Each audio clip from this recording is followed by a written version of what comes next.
My name is Delin, and I am the CEO of SSE Business Lab, which is the venture incubator of Stockholm School of Economics. I do angel invest on the side of my job, and I sit on boards, so I have that perspective. But what I love to work mostly with our startups is actually giving them a different set of perspective than they might have to begin with.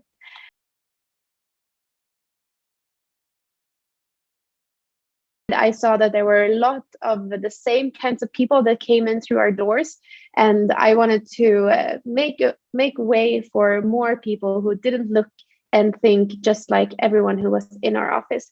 So during the time that I've been here, we've done a lot for diversity in both the space that we're in, but also putting pressure on teams and on other investors actually to have diverse teams in their decision-making process, so that we make sure that more teams who are not the typical kind of entrepreneur actually succeed.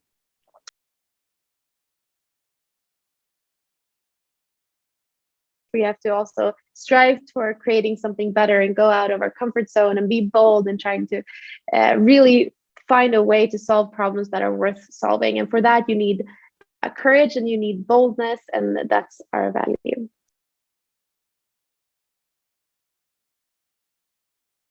It's really tough to be an entrepreneur. And during those times, I've seen so many examples myself.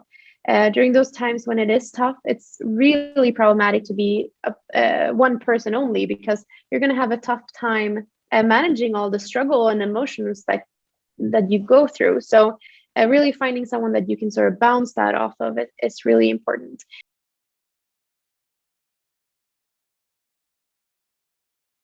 Building a product too soon, and rather than sort of testing and validating the idea towards the market and the target group, people start building things and developing things. And I think that's the wrong end to start. And I would rather go with, paper and PowerPoint and prototypes in any of the Google apps, for example, just trying to figure things out that you're really, really meeting the demands of the market before you build something and put time and money, because it usually costs a lot of money on that.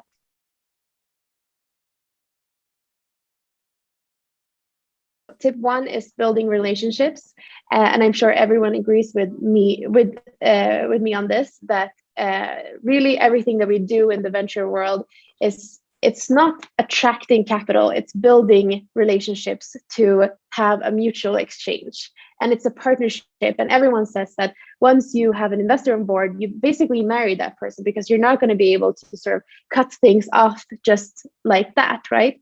So building a relationship is super important. If you create a relationship with an investor before you need the money, you are more likely to get the money in the end, because what investors want to get is to know you and to understand that you are capable of driving this go-to-market strategy, and they want to see that you are capable of running this company, right? And tip two is to shift the power balance. We usually talk about attracting capital or raising capital like it's something that the startup should do, and they are in their power balance is sort of the investor has all the power and the startup has none. But you have to remember that raising capital is actually allowing investors to make money off of your work. And this is super important, because if you create a power balance that is very uneven, you're not going to create a partnership or a marriage, right? You're going to have someone that you report to or feel like you owe someone something. But you have to remember that investors get rich off of you working.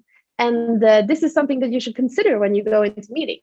How can I find a mutual partnership where I like the person that comes into my company, and they can contribute and they can give something to me without just giving capital, but also that I can provide something for them, of course, because I'm creating this great company. And if you believe that, which I'm sure you do, then you should think like this.